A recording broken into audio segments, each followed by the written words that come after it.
High, আমি অর্পিতা। চলো তোমাদের সঙ্গে আজ একটা ছোট্ট ভিডিও শেয়ার করি।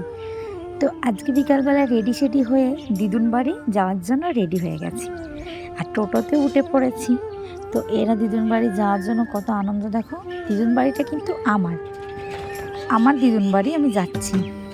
দেখতে দেখতে দেখো দিদুন বাড়ি পৌঁছেও গেছি। তো ওখানে বসে আছে আমার দিদুন, এটা আমার বাবা। চলো আগে পরিচয় করিয়ে দিই সবার সামনে। এটা হচ্ছে আমার বড় মামি, আর ছোটো মামি বাড়িতে নেই, তাই ছোটো মামিকে দেখাতে পারছি না। আর এটা হচ্ছে আমার বড় ভাই। তো চলো এবার ভিডিওতে বলি যে আমি দিদুন বাড়ি কেন এসেছি হঠাৎ করে। তো আজ হচ্ছে আমার দিদুন বাড়িতে পুজো এবং কিছু লোকজন খাওয়াবে। তো সেটাই দেখো, এখানটায় হয়েছিল পুজো। তো ওখানে যে ফল প্রসাদগুলো কাটা দিচ্ছ সেটা হরিনামের দলকে দেওয়া হবে প্রসাদ হিসাবে, আর খাওয়ানো হবে।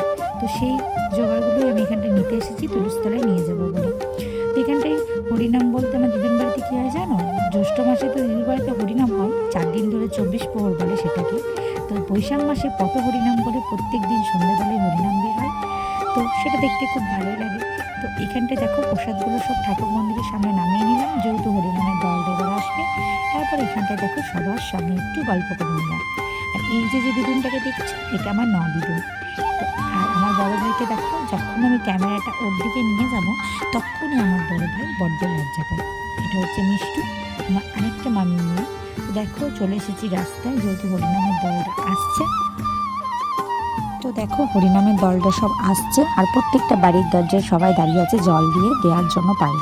তো আমরাও এখানে দাঁড়িয়েছিলাম, তারপর আমি বাড়ি চলে গেলাম। তো দেখো হরিনামের দলটা সব আসছে, আর আমার মা এখানে সামনে দাঁড়িয়ে আছে। মাকে বলছি সরো। তো এই যে দেখো এইভাবে আসে হরিনামের দল, এবং এখানটায় হরিনাম সবাই গাওয়াবে এখন। তো সেটাই ভাবলাম চলো তোমাদের সঙ্গে শেয়ার করি। তোমার ভিডিও ভালো লাগলে একটা লাইক, একটা কমেন্ট করে দিও, আর আমার প্রোফাইলটা ভালো লাগলে একটু ফলো করে দিও। তো চলো বাকি ভিডিওগুলো তোমাদেরকে দেখাচ্ছি। আমার দিদি এখন হরিনাম হচ্ছে, সেটাই আমার দিদির মতন গাওয়াচ্ছে, আর আমি সেটাই দেখছি।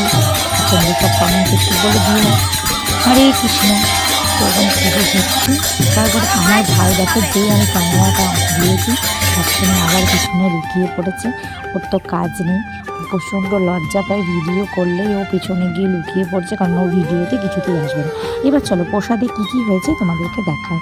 এখানটায় হয়েছে গোবিন্দভোগ চালের খিচুড়ি, এখানটায় হয়েছে পাঁচমিশালি তরকারি, যেটাকে আমরা বলি ছাঁচড়া, আর হয়েছে আমের চাটনি। তো এই হচ্ছে মেনু প্রসাদ।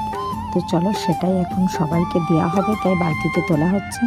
তো আমার ভিডিওটা কেমন লাগলো আবার বলি, ভালো লাগলে প্লিজ একটা লাইক করে দিও, একটা কমেন্ট করে দিও। দেখা হচ্ছে অন্য কোনো ব্লগে। আর আজকের ব্লগ ভিডিওটা তোমাদের কেমন লাগলো অবশ্যই কিন্তু জানিও, আর কমেন্টে একটু হরে কৃষ্ণ বলে দিও। তো এখন দেওয়া হবে সবাইকে দেখো ঠাকুরের প্রসাদ, মানে যে কাটো ফলগুলো সব কেটে আমরা দিয়েছিলাম সেই প্রসাদটা এখন সবাইকে দেওয়া হবে।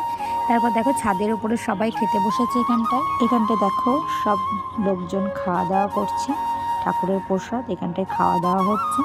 তারপর দেখো কি হলো, কোথা থেকে আমার ভাই একটা মুখোশ পরে চলে এসেছে, আর সেটা পরেই সব জায়গাটা দেখো আমার ভাইকে ভূত সেজে সবাইকে ভয় দেখাচ্ছিল, মানে মজা করছিল ওরা, আর কি বলবো। এইখানটায় ছাদে ওরা সবাই মিলে ভূত সেজে মজা করছিল। তো সেটাই আমি একটু ভাবলাম তোমাদের সামনেও দেখিয়ে দিই চলো। তো কেমন লাগলো আজকের এই ব্লগ ভিডিওটা অবশ্যই কিন্তু একটা কমেন্ট করে জানিও, ভালো লাগলে পাশে থেকো। টাটা।